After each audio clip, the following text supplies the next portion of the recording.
I'm gonna find out if the hats are as soft as they look. Okay.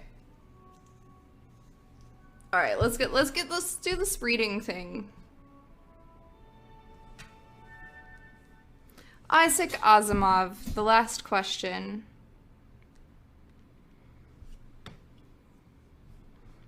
The last question was asked for the first time, half in jest, on May 21st, 2061. At a time when humanity first stepped into the light.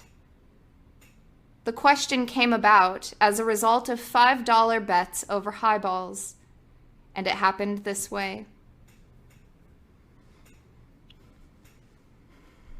Alexander Adel and Bertram Lupov were two of the faithful attendants of Multivac. As well as any human beings could, they knew what lay behind the cold, clicking, flashing face. Miles and miles of face of that giant computer.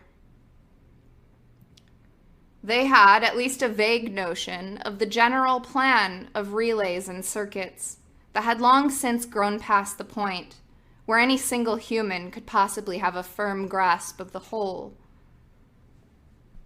Multivac was self-adjusting and self-correcting. It had to be, for nothing human could adjust and correct it quickly enough or even adequately enough. So Adele and Lupov attended the monstrous giant, only lightly and superficially, yet as well as any men could. They fed it data, adjusted questions to its needs, and translated the answers that were issued. Certainly they and all others like them were fully entitled to share in the glory that was Multivacs. For decades, Multivac had helped design the ships and plot the trajectories that enabled man to reach the moon, Mars, and Venus.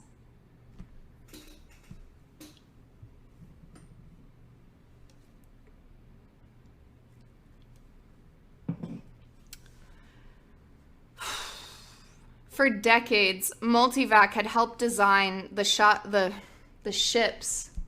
Multivac had helped design the ships and plot the trajectories that enabled man to reach the moon, Mars, and Venus. But past that, Earth's poor resources could not support the ships. Too much energy was needed for the long trips. Earth exploited its coal and uranium with increasing efficiency, but there was only so much of both. But slowly, Multivac learned enough to answer deeper questions.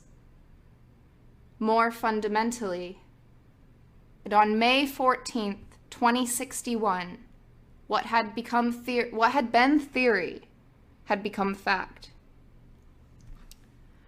The energy of the sun was stored, converted, and utilized directly on a planet-wide scale. All of Earth turned off its burning coal, its fissioning uranium, and flipped the switch that connected all of it to a small station, 1 mile in diameter, circling the Earth at half the distance of the moon. All Earth ran by invisible beams of sun power.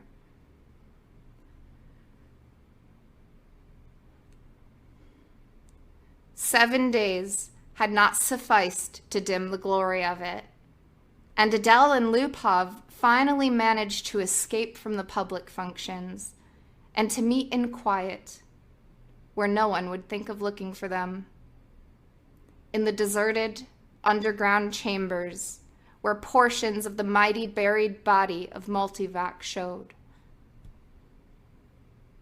Unattended, idling, sorting data, with contented, lazy clickings, Multivac, too, had earned its vacation, and the boys appreciated that. They had no intention originally of disturbing it.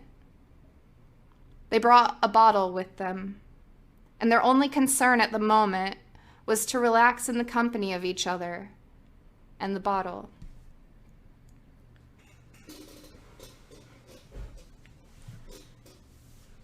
"It's amazing when you think of it," said Adele. His broad face had lines of weariness in it, and he stirred his drink slowly with a glass rod, watching the cubes of ice slur clumsily about. "All the energy we could possibly use for free. Enough energy, if we wanted to draw on it, to melt all of the earth into a big drop of impure liquid of iron, and still never miss the energy so used. All the energy we could use forever and ever and ever."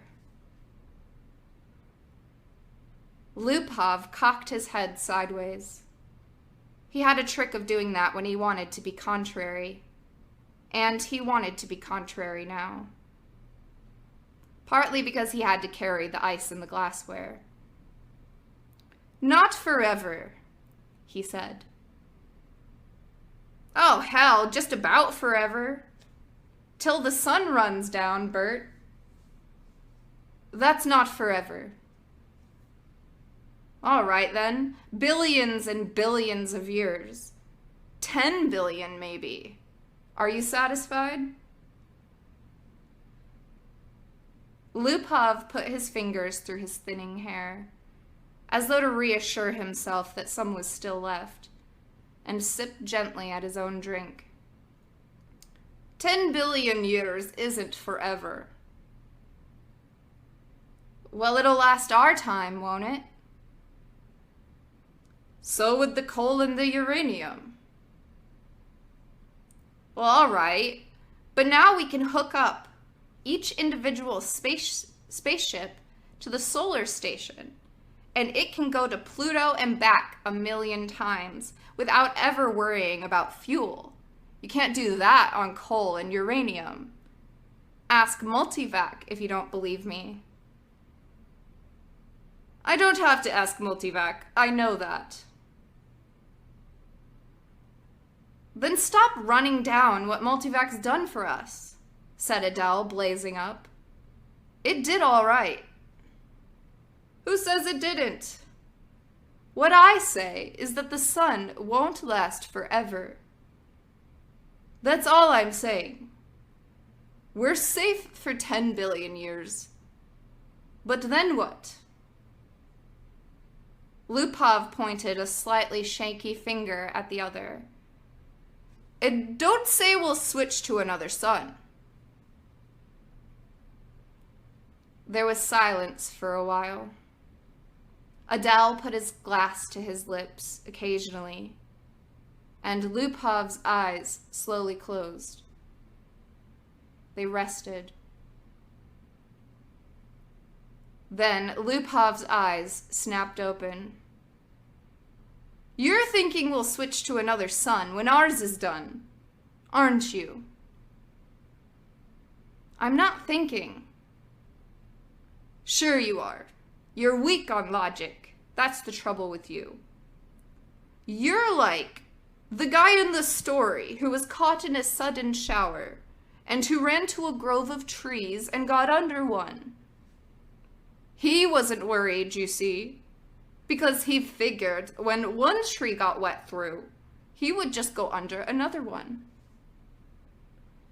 "I get it," said Adele. "Don't shout. When the sun is done, the other stars will be gone too." "Darn right they will," muttered Lupov. "It all had a beginning in the original cosmic explosion, whatever that was. And it'll have an end when all the stars run down. Some run down faster than others. Hell, the giants won't last 100 million years. The sun will last 10 billion years. And maybe the dwarfs will last 200 billion, for all the good they are. But just give us 1 trillion years, and everything will be dark. Entropy has to increase to a maximum. That's all. I know about entropy, said Adele, standing on his dignity. The hell you do. I know as much as you do. Then you know everything's got to run down someday. All right. Who says they won't? You did, you poor sap. You said we had all the energy we needed. Forever. You said forever. It was Adele's turn to be contrary. Maybe we can build things back up again someday. Never. Why not? Someday. Never. Ask Multivac. You ask Multivac. I dare you. $5 says it cannot be done.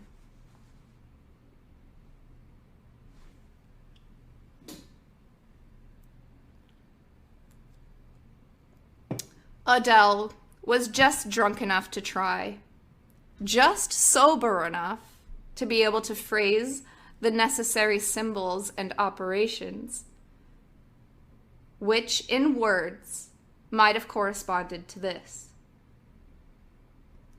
Will mankind one day, without the net expenditure of energy, be able to restore the sun to its full youthfulness, even after it had died of old age?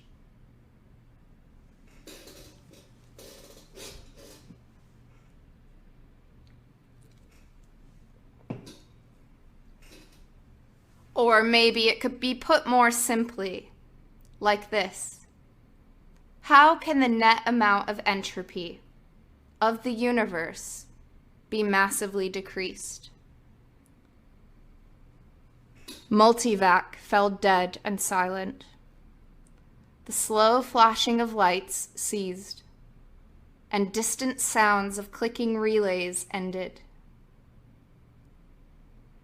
Then, just as the frightened technicians felt they could hold their breath no longer, there was a sudden springing of life to the teletype attached to that portion of the Multivac. 5 words were printed. Insufficient data for meaningful answer. No bet, whispered Lupov. They left hurriedly. By the next morning, the two, plagued with throbbing head and cottony mouth, had forgotten the incident.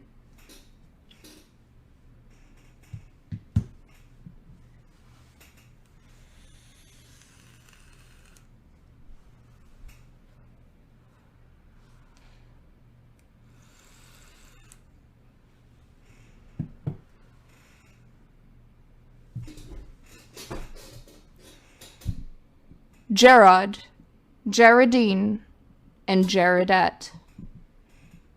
1 and 2. Jared, Gerardine, and Gerardette, 1 and 2, watched the starry picture in the visiplate change as the passage through hyperspace was completed in its non-time lapse.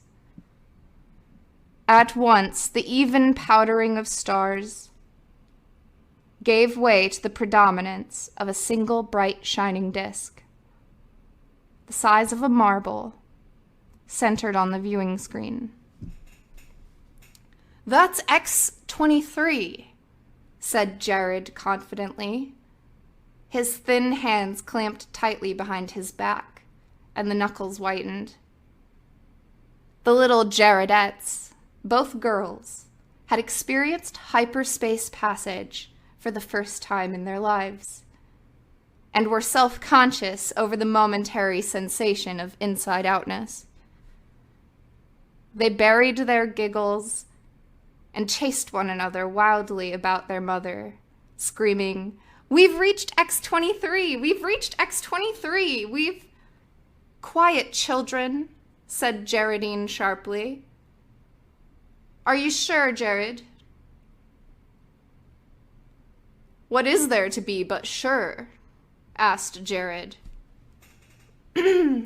Glancing up at the bulb of featureless metal just under the ceiling, it ran the length of the room,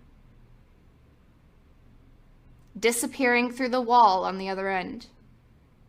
It was as long as the ship. Jared scarcely knew a thing about the thick rod of metal, except that it was called a microvac. That one asked it questions if one wished. That if one did not, it still had its task of guiding the ship to a preordered destination, of feeding on energies from the various subgalactic power stations, of computing the equations for the hyperspatial jumps. Gerard and his family had only to wait and live in the comfortable residence quarters of the ship. Someone had once told Jared that the AC at the end of microvac stood for automatic computer in ancient English, but he was on the edge of forgetting even that.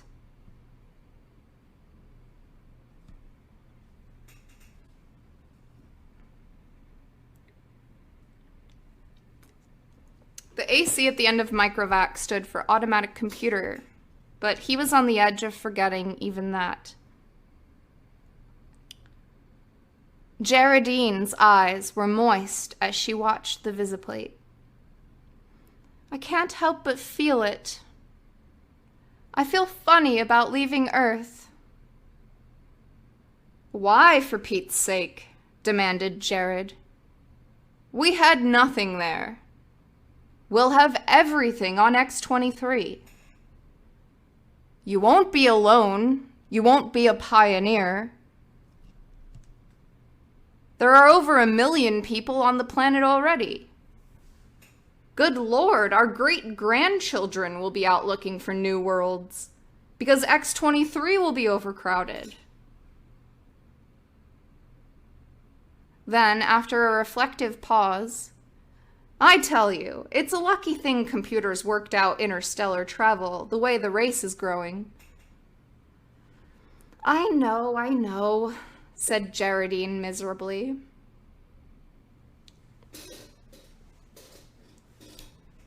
Jaredette 1 said promptly, "Our microvac is the best microvac in the world."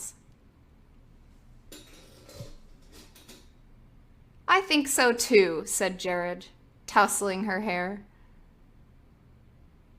It was a nice feeling to have a microvac of your own. And Jared was glad that he was part of his generation and no other.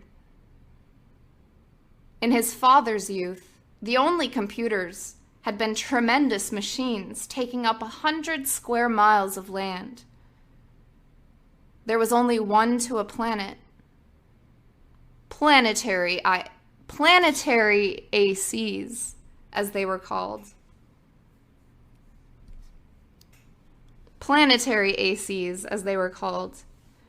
They had been growing in size steadily for 1,000 years. And then, all at once, came refinement. In place of transistors had come molecular valves, so that even the largest planetary ACs could be put into a space only half the volume of a spaceship. Jared felt uplifted. as he always did when he thought that his own personal microvac was many times more complicated than the ancient and primitive multivac that had first tamed the sun, and almost as complicated as Earth's planetary AC, the largest, that had first solved the problem of hyperspatial travel and had made trips to the stars possible.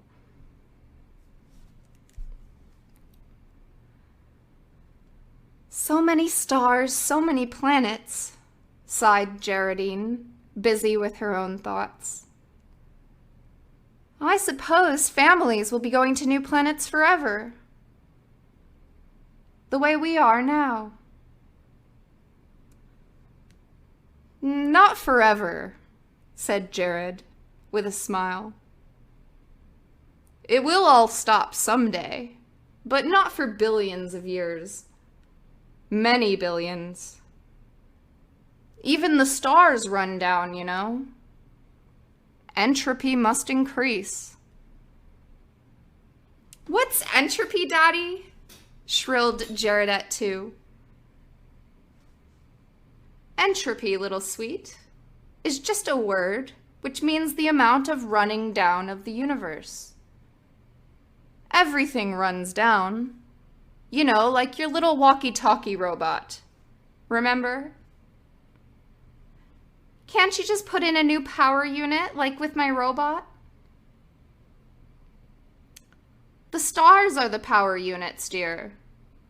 Once they're gone, there's no more power units. Jared at once set up a howl. Don't let them, Daddy. Don't let the stars run down. Now look what you've done, said Geraldine, exasperated. How was I to know it would frighten them? Jared whispered back. Ask the microvac, wailed Jared at one. Ask him how to turn the stars on again.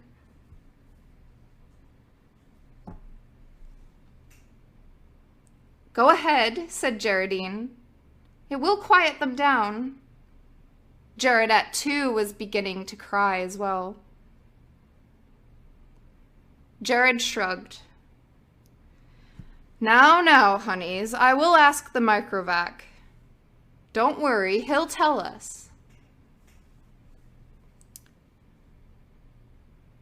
He asked the microvac, adding quickly, print the answer. Jared cupped the strip of thin cellulofilm and said cheerfully, See now, the microvac says it will take care of everything when the time comes, so don't worry. Geraldine said, And now, children, it's time for bed. We'll be in our new home soon.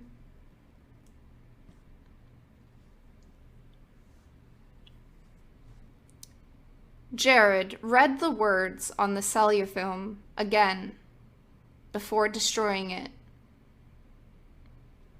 Insufficient data for meaningful answer.